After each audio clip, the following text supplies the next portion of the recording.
الشيطان الرجيم بسم الله الرحمن الرحيم قل هو الله أحد الله الصمد لم يلد ولم يولد ولم يكن له كفوا أحد। এই যে একবার পড়লাম কোরআনে কারীমের 3 ভাগের 1 ভাগের সওয়াব দিয়েছেন কে? অতএব 3 বার পড়লে কয় খতমের সওয়াব পাবো? জোরে বলেন, কয় খতমের সওয়াব? 1 খতমের সওয়াব পাবো যদি আমরা 3 বার পড়তে পারি। হাদিসের মধ্যে আসছে যদি পড়তে পড়তে 10 বার পড়ি, বলেন কয়বার পড়ি? যদি 10 বার আমি পড়তে পারি জান্নাতে আমার জন্য প্রাসাদ নির্মাণ হয়ে যাবে, বলেন আল্লাহু আকবার। যদি আমি 20 বার পড়ি 2টা প্রাসাদ আমার জন্য নির্মাণ করে দিবেন কে? যদি আমি 30 বার পড়তে পারি 3টা প্রাসাদ আমাকে দিবেন কে?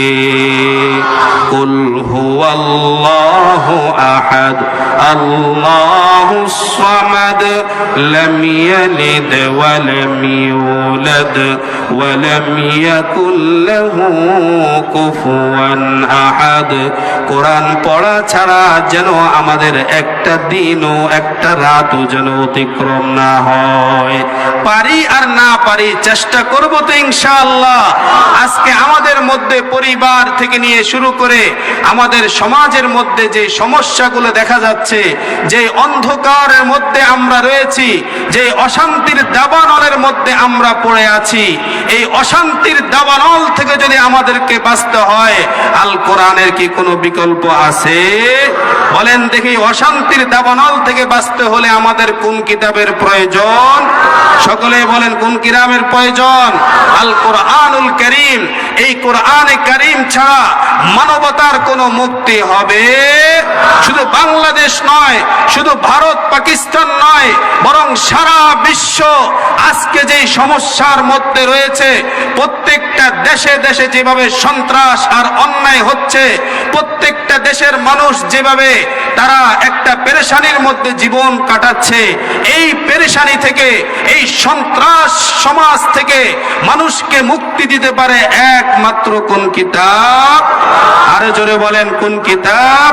কারণ আল্লাহ তাআলা ইরশাদ করেছেন, ফামান তাবিআ হুদায়া ফালা খাউফুন আলাইহিম ওয়ালা হুম ইয়াহজানুন। এই কোরআন মানলে কি ফায়দা হবে? ফায়দা ছাড়া আমরা কোনো কাজ করি না, পাওয়া ছাড়া আমরা কোনো কাজ করি না। কোরআন মানেন চুরি থেকে বাঁচতে পারবেন, কোরআন মানেন সন্ত্রাসী ভাব থেকে বাঁচতে পারবেন।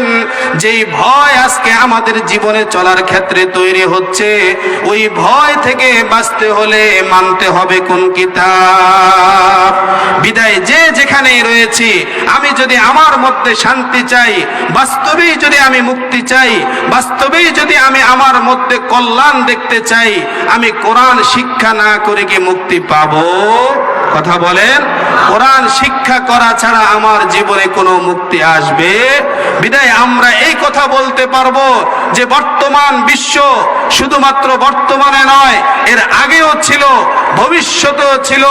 এই বিশ্ব যদি শান্তি চায়, এই বিশ্ব যদি অন্যায় থেকে বাঁচতে চায়, এই বিশ্ব যদি ফিতনা ফাসাদ থেকে বাঁচতে চায়, এই বিশ্ব যদি জিনা ব্যভিচার থেকে বাঁচতে চায়, করোনার মতো ভয়ঙ্কর রোগ থেকে বাঁচতে চায়, আল্লাহর দেওয়া আল কোরআনের বিকল্প কোন রাস্তা?